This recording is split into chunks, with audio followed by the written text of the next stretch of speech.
The Brain Eaters, written by Frank Belknap Long, Jr. Told to you by Edward E. French. Stephen Williamson, anthropologist and archaeologist, stood at the rail of the Morning Star and watched the dim gray shape of the long boat shed its hazy indistinctness as the sun penetrated the fog and threw ruddy curlicues athwart the gleaming gunwales. From where Williamson was standing, the occupants of the boat were distinctly visible. They sat immobile, in grotesque attitudes, and when Williamson hailed them, they made no response. Williamson craned forward over the rail, studying them intently out of bloodshot eyes. Then, suddenly, his body went tense, and a cold horror descended upon him. He turned abruptly, cupping his hands, and shouted out a frantic warning to the first mate, who was standing rather nonchalantly amidships with his hands thrust deep into his trousers pockets. "Keep away from her! Ease her off, for God's sake!" "What's that?" The mate strode to the rail and glanced anxiously over the side, but from where he was standing the boat was not visible. He was obliged to repeat his query to Williamson, who occupied for the moment the position of ship's guardian. Below in his cabin the captain was raving impotently, his brain unhinged by liquor and fever. "What did you say, Steve?" "I said, stay clear of her." "Why?" "Cholera, I think. Anyhow, it's awful. A death trap. Keep clear of her." In a moment the mate was by Stephen's side, staring with horror at the boat and its contents. It was drifting aimlessly in a long swell, its rudder askew and trailing sea moss, its oarlocks sodden with caked salt and a darker, more disturbing ingredient that looked from a distance like caked blood. The mate gripped Williamson's arm. "They've been dead for weeks," he muttered hoarsely. "Every man of 'em. They're nothing more than skeletons." He spat to conceal his emotion. "Every man of 'em. God, Steve. Look there." Williamson had raised his arm and was pointing excitedly at the tallest of the 7 skeletons. The mate grew dizzy with horror. A choking, gurgling sound issued from his throat, and his hand tightened on his companion's arm till the latter cried out in shrill protest, "Steady, Jim." Then, after a pause, "It was cannibalism. Nothing else. But I can understand it, Jim. If the poor devils were insane, crazed." "But his head," the mate protested hysterically. "They couldn't eat that. Why did they cut off his head?" The headless man sat bolt upright in the boat. He was clothed in stained gray trousers of woolen texture and a coarse seaman's shirt of alternating black and white stripes open to the waist. His feet were bare and sun-scorched. One arm, severed at the wrist, dangled forlornly from beside the oarlocks, rising and falling with the slow, oily swell. The other was outstretched, as though it had been endeavoring at the instant of death to ward off the attack of something malign and unspeakable. On several parts of the hairy, exposed chest were dark and ominous stains. The muscles of the torso stood out so rigidly in the half-light that they were discernible at a distance of 50 feet. But despite his mutilations and imperfections, the headless man was easily the most commanding figure in the boat. The other occupants were pitiable in the extreme. They sprawled against the gunwales in attitudes of abject despair, mere husks of flabby skin over protruding bones, with skull-like faces and rigid, immobile arms. The sea had had its way with them. They were not merely dead. They were beginning slowly to blacken and shrivel and putrefy. "It isn't cholera," said Stephen grimly. The mate nodded. "You're right, I guess." His voice sounded hollow and unfamiliar even to his own ears. The strangeness of its timbre appalled him. He glanced almost hysterically at his companion. How, he wondered, could the man remain so cool? He had hitherto been so emotional, so easily upset, yet now, somehow, the scientist in him was rising to the occasion, was astonishing the mate by his assurance and poise. "We may as well lower a boat," said Stephen decisively. "I want to know precisely what happened. It's utterly ghastly, but I've got to know." 30 minutes later, a decidedly ill scientist crossed the deck of the Morning Star in a strangely indirect fashion, crossed the deck in a semi-daze and gripped the rail till his knuckles showed white. For a moment he stood watching a Portuguese man-of-war scudding over the oily sea. His gaze remained riveted on the weirdly beautiful polyp till it disappeared in the purple haze fringing the horizon.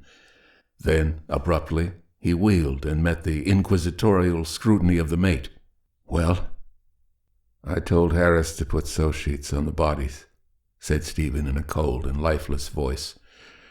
"The least we can do is give them a decent burial." The mate shivered. "I hope we can get it over with soon. A crew of dead men don't suit my fancy. If the captain should see him in his condition, it wouldn't be pleasant. I told Simpson to keep watch on the old man." "I'm more concerned about the crew," said Stephen slowly. "They've been whispering and muttering ever since we brought the bodies aboard. Frightened, I guess. I don't know as I'd blame them.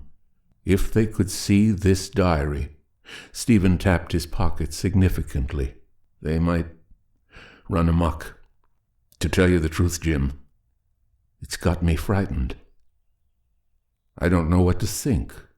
The mate moistened his lips with the tip of his tongue. "It's crazy gibberish, Steve," he muttered. "They went through hell, apparently, and it's my guess this fella Henderson cracked up under the strain. Being an officer and a gentleman, well, anyone could see he was only a frightened kid. I don't think I ever saw a man's face so drawn and despairful looking." Stephen removed a weather-stained memorandum book from his pocket and began nervously to finger the pages. "There are things here, Jim," he said, "that you can't argue away. Descriptions, details. I'm convinced those men encountered something appalling. No thirst-crazed lunatic could have been so devilishly, inhumanely logical. Henderson remained courageously cool-headed to the very last. This entry shows what stuff the kid was made of." Stephen had opened the book, and as the mate stared silently down into the almost motionless sea, he began, slowly, to read. "They want our brains. Last night one of them got in touch with me. It laid its cool face against my forehead and spoke to me. I could understand everything it said. A terrible death awaits us if we do not obey them implicitly. They want Thomas. We are to make no attempt to thwart or resist them when they come for him. Later, they came for Thomas last night. They did not take all of him. He is sitting before me now. I can see his broad shoulders and back as I write. They are illumined very terribly against the glare of the sunset, and they obtrude with a terrible vividness. His presence is a perpetual horror, but we dare not throw him overboard. They would not approve. I am perfectly sane. The horror has not dulled in any way my perception of the visible realities about me. I know that I am adrift in the Pacific, 50 miles perhaps off the coast of Salvador, and that I am compelled to endure the presence of a headless corpse and 5 cowardly fools who gibber and moan like baboons merely because they lack guts and haven't sufficient water. My own stoicism bewilders and amazes me.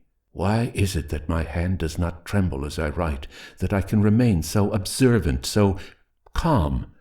It may be that I have lost all capacity to suffer.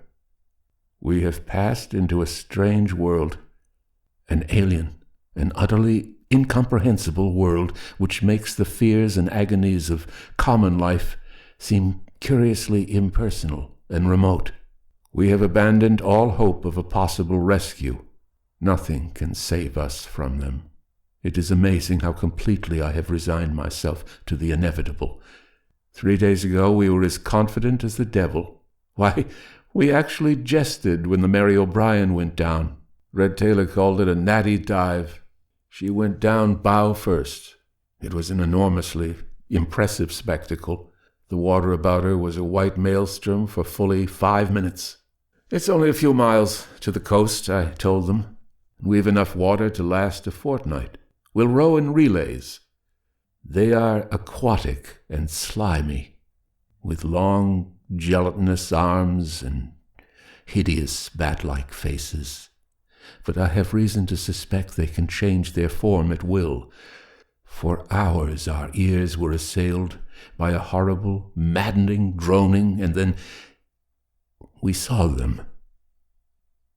We saw them glistening in the moonlight. All about us the sea was carpeted with their luminous, malignant faces. There was nothing we could do. We were helpless, stunned. They are not animals. They are endued with a cold, unearthly intelligence. We have drifted into strange waters. Our compass revolves so maddeningly that it is useless as a guide. I have a theory, incredible, fantastic, which would account for all that has occurred, but I dare not confide it to the others. They would not understand. They're convinced even now that the things are fantastic fishes. They do not know that I have communicated with them. They did not see me last night when I left the boat and went with them into the abyss. They were deceived by the presence of my physical body, which remained with them in the boat. They did not suspect that I had descended into the dark, cold abyss. They were strangely reticent. They merely confided to me that they wanted Thomas's brain. They feed, it seems, on human brains. And of all our brains, Thomas's is the most finely organized. It is compact, imaginative, sensitive. It is a semi-illiterate ABS, but his brain is first-rate. What interests them primarily is not so much the culture or cultivation which a brain has acquired, but simply its naked intelligence. They experience strange, vivid, new emotions and sensations when they feed on unspoiled human brains. But they do not really eat our brains. Rather, they suck, absorb them. They wrap themselves tightly about human heads and suck out the contents of the cranium through the eyes and nostrils. They do not always carry away the heads which they desire to use in this fashion. Occasionally, they merely extract the brain while the victim is asleep. In such cases, the poor wretch is certain to awake a raving maniac, sightless, and a maniac. The other way is more merciful. I am glad that they severed Thomas's head and took it away. The presence of his body is a horror and a madness, but it is reassuring to know that he has ceased to suffer. The men are showing the effects of the torture. Brett has been whimpering pitifully for hours, and Lang is as helpless as an infant. They want to throw Thomas's body into the sea, but I won't give my consent. They live at the bottom of the sea and are not part of our familiar world. They inhabit another dimension. By some ghastly and inexplicable mischance, we have passed into another dimension of space. We have passed into an extension of the three-dimensional world. The existence of these creatures confirms the wildest speculations of the theosophists and mystics who have persistently maintained that man is not the only intelligent inhabitant of the globe, that there are other worlds impinging on ours. Above the familiar seas of the world are imposed other seas, inhabited by strange and hideous shapes, utterly unlike anything with which we are familiar. There is not one Pacific Ocean merely. Occupying the same space in another dimension are invisible Pacifics inhabited by strange shapes and hidden malevolent powers. We have unaccountably sailed into one of these invisible worlds. We have passed from the coast of Salvador to the seacoast of an alien world. It is a very terrible world. Its denizens are more malignant than vampires. They raven on the brains of lost travelers from the three-dimensional Pacific. I had fallen asleep from sheer exhaustion when they came for me and compelled me to follow them down through the blue depths to their strange, blue-litten city on the sea's floor. My body remained in the boat, but my brain was with them at the bottom of the sea. They can separate the brain temporarily from the body without any physical sundering. They were careful to explain to me why I should not share the fate of Thomas. They need me. I have been enjoined to guard Thomas's body, to keep the others from throwing it into the sea. Another ship has passed into this strange and hideous world. On it there is a brain which they covet, an extraordinary brain, the brain of a scientist and poet. They desire to absorb it, and they desire to absorb it while it is aflame with curiosity and maddened by fright. When they can absorb a highly evolved brain that is keyed up to a pitch of wild excitement, they experience the most intense ecstasy and rapture. So peculiarly are they constituted that they are capable of deriving the most piercing pleasure from highly evolved, highly inflamed cerebral tissue. In our world, rare or alien manifestations of energy like radium, cosmic rays, and things of that kind react most violently on terrestrial organisms, and it is very conceivable that in this other world animal tissue, especially such highly evolved tissue as one finds in human brains, reacts with a similar intensity upon the alien body substances of these creatures.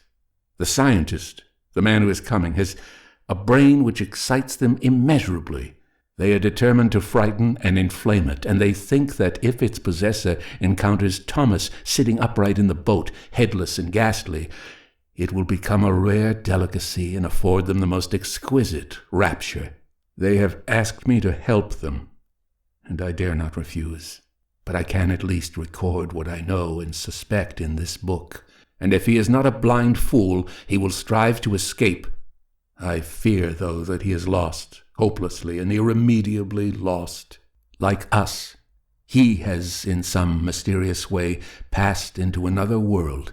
The ship which bears him has been drawn, sucked into some great vacuum or vent in three-dimensional space, and is now in an utterly alien world, a black and abysmal world. Nothing on earth can save him. His naked intelligence, perhaps, but nothing on earth. The brain-eaters will not spare him. They will fasten upon his skull and drain it dry. His eyes will be drawn from their sockets, and his brain will melt and dissolve like tallow in the sun.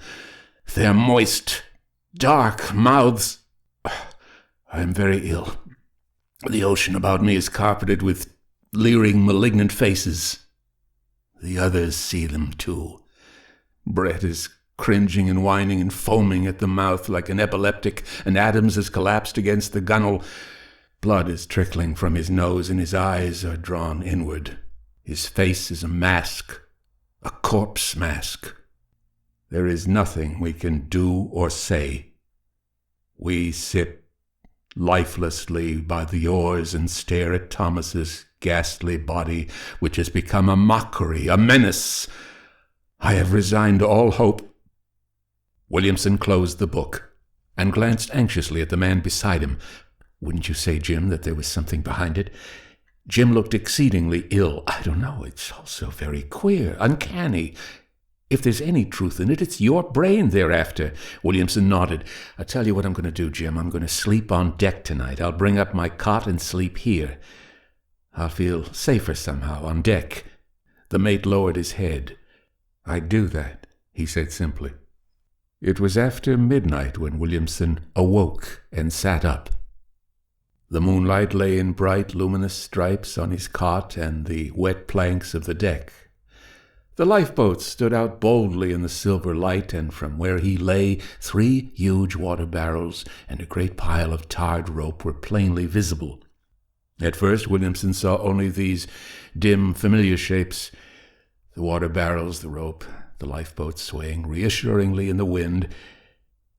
Then, slowly, he became aware of something dark and cumbersome, something opaque that obscured his vision and concealed a portion of the second barrel, something that made a pie-shaped dent in the pile of cordage. He rubbed his eyes, slowly at first, then violently, hysterically. A dark shape was clinging to the heavy netting above his bed. For a moment he stared at it in stark bewilderment. Then a great horror came upon him, and he shrank back against the pillows. It was clinging to the netting and moving backward and forward like a great, slow-moving beetle. It was a moving blot concealing the stars, a fetid, dark blot against the spectral moon. Nausea welled up within him. He started to rise, and then suddenly grew sick with terror incalculable. The strength ebbed from his limbs, and his mind refused to function. He lay supine upon the coarse sheets, too stricken to move or cry out. The thing was slowly changing its shape. It was assuming a more definite contour, was waxing more malignant and agile. Stephen's eyes followed it helplessly as it moved up and down the netting. It was acquiring sight. It was acquiring the loathsome capacity to return his stare. 2 luminous spots glowed malevolently down at him from its crawling bulk. It was globular and wet. From its dark, sack-like body depended 8 squirming tentacles. Or were they limbs? It was impossible to be certain. They were so maddeningly weaving and indistinct, at one moment swelling in girth, and then becoming so incredibly wire-like that they seemed to merge with the mesh of the netting which sustained them. But that the arms ended in thin, claw-like hands he did not for a moment doubt. The hands were too constantly visible, too patently sinister. They fumbled with the netting as though seeking to draw it apart. He managed, somehow, to rise upon his elbows, to extend, invitingly, his exposed throat. It was not death he feared. It was the torture, the suspense. He could no longer bear to look into the horror's eyes. He had endured with agonized fortitude the sight of its drooling, bat-like mouth, and the odor of putrefaction, the sea stench which surged from it, and even the fetid, fleshless hands with their long, luminous fingers had not incited him to complete surrender. But its eyes held a threat which could not be evaded or endured. He did not want them to come any closer. If the hands broke through and the eyes came closer, it was better to surrender unreservedly to the hands. So he raised himself on his elbow and bared his throat. It was a full minute before he perceived that he had been mistaken, and that the hands were not seeking his throat. They were busily engaged in recovering from the wet deck a large, round object of disturbingly familiar appearance. The thing had evidently been compelled to lay this object down for a moment in order to facilitate its ascent to the netting above Williamson's bed, and it was now intent on recovering its gruesome trophy. Slowly, deliberately, it raised the object in its terrible thin arms, caressing and fondling it, holding it very close for a moment to its moist and bulbous mouth. And in that same instant a hideous droning that was like the thrum of huge engines in some vast and reverberant power plant smote menacingly on Williamson's ear. It was not the droning, however, which drove Williamson shrieking from the bed and across the deck in a straight dash toward the rail. It was something much more unendurable than any sound on earth. It was the sight of a face, blue-cheeked and tortured, with matted red beard and white pupilless eyes, a face distraught, yet immobile, a face that grimaced and glowered and yet remained strangely, alarmingly impassive. The face of a dead man, the face of a corpse. There were dark stains above the temples, and the matted hair and beard were clotted with blood. The head was neckless, unattached. It seemed to float upon the air. In reality, however, it was being held very firmly in the terribly thin arms of something that wanted Williamson's brain, that wanted to do to Williamson what it had done to the object it was so proudly exhibiting. It was displaying the object unashamedly to Williamson because it wanted to terrify him, to appall, and terrify him utterly. It wanted to drive Williamson mad with fright so that it could fasten on his inflamed brain and drain it dry. The mate, standing unsteadily upon the bridge, was alive to Williamson's peril. He had watched the scientist awake from a troubled sleep and had seen the dark shape moving backward and forward above the latter's head. He had also observed, with an actual physical retching, the round dark object on the deck before the horror had reclaimed it. He was an imaginative man, and his brain at that moment was as agitated as the one which the horror coveted. But a mighty wave of fury against the thing that had come up from the sea blotted the fright from his mind. The barrel of the rifle in his hand glowed like a long blue taper in the moonlight. Slowly, with an almost hysterical deliberation, he raised the weapon to his shoulder and took aim. The horror screeched twice shrilly as the bullet plowed through its dark body. It fell from the netting, twisted itself into a ball, and rolled diagonally toward the scuppers. As it passed over the deck, it left a thin blue trail of phosphorescent slime on the wet planks. Williamson turned from the rail against which he had been clinging and raised a stricken face toward the bridge. "It's no use," he shrieked. "Too many of them, all about the ship. I'm going." He started to climb upon the rail, and then suddenly his foot slipped and he went down with a thud. When he raised himself again to a sitting posture, he was holding something dark and round between his hands and gibbering insanely. "No top to it! No top to it!" he screamed. "The brain pan's gone! All sucked dry! Nothing inside! Oh my God!" Two strong hands descended upon the mate's shoulders, and abruptly, ruthlessly, he was pushed aside. A tall form in wet, glistening slicker took his place upon the bridge. The mate's eyes widened bewilderingly. "Captain Sayers," he muttered. "Captain Sayers!" But the captain ignored him. He was shouting out commands at the top of his bursting lungs. "Put every stitch on her," he shouted. "Jump lively there!" Part of the crew had emerged from the hatches and were running rapidly backward and forward in response to the captain's orders. After a moment he turned to the gasping mate. "We'll get out of this. Do as I say and we'll get out of this. I know what's happened. We're in the wrong dimension. I was in it once before, years ago. Nothing to fear, if you'll do as I say. I know how to steer her. 5 tacks to the right, a twist to the left, and we'll be out of it. I know. I've been in touch with them for years. I'm psychic." "Mad," groaned the mate. "Stark raving mad." The captain had left the mate's side and was running frantically toward the wheel. "Keep them at it," he shouted over his shoulder. "Tell them to square away. Can't put too much sail on her. Can't put too much, do you hear?" The mate nodded. "Worth trying," he muttered to himself. "Follow him implicitly. Nothing to lose. He's in touch with them, maybe. Crazy people are psychic. They know things we don't." He raised his voice. "For God's sake, men, be quick. Do as the captain says. It's our only chance." There ensued a race with destruction. The great ship hove to and trembled ominously, every sail on her taut with the breeze, while from the ocean there arose a screeching and a droning such as no sane man could endure with fortitude. The mate felt his reason tottering, even as the reason of the captain had departed, even as the mind of poor Williamson had succumbed. Poor Williamson, who squatted hopelessly on the deck, his right hand supporting a horror of horrors, and his face a distorted mask in the spectral light. But eventually they won through. The ship, under the captain's guidance, veered strangely on the dark waters.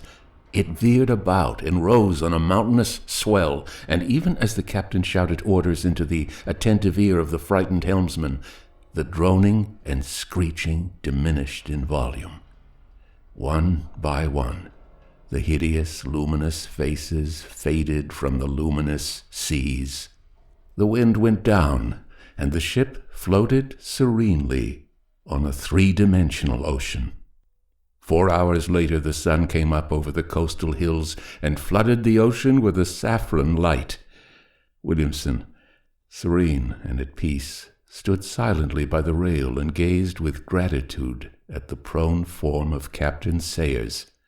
The captain lay asleep on the bed which the scientist had vacated on the previous night under circumstances which the mate could not bear to recall. But Williamson was the courageous one now. He dared to recall them. He gripped the mate's arm and smiled wanly. "I'm glad you decided to obey the captain," he said. "Nothing else could have saved us. It was an heroic decision. The captain knew. I am convinced. Men whom the world calls insane, sick people, lunatics, are often in rapport with the invisible, the hidden. The 4th dimension is an open book to them. They see things which are hidden from us. And the captain knew. The mate nodded. "I'm glad they didn't take your brain, old fella. It's too valuable an instrument. Aside," he added with an ironic smile, "aside from friendship, I'm glad. You can go on with your work now. You can get all that dope on the Mayas you missed last trip." "I'll not write about the Mayas," said Stephen decisively. "I've much more important information to convey. My next book will deal with them." The mate scowled. "No one will believe you."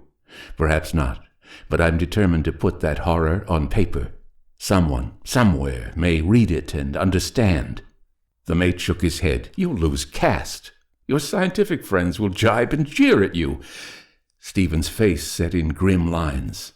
"Let them jeer," he muttered. "The knowledge that I'm in the right will sustain me." He drew himself up. God, but it was a great experience. It nearly did for me, but I know now that the world isn't the pretty little affair we've always thought it. Out beyond are whetters of cosmic appetites. I've a cosmic appetite, Jim. I like to venture and explore. Perhaps someday they'll get my brain. But in the meantime, the mate smiled sympathetically. "I can guess how it is," he said. "There ain't any sailor this side of the Horn wouldn't understand. You're always hankering for what lies just around the corner." "Or on the dark side of the moon," amended Stephen with a wistful smile.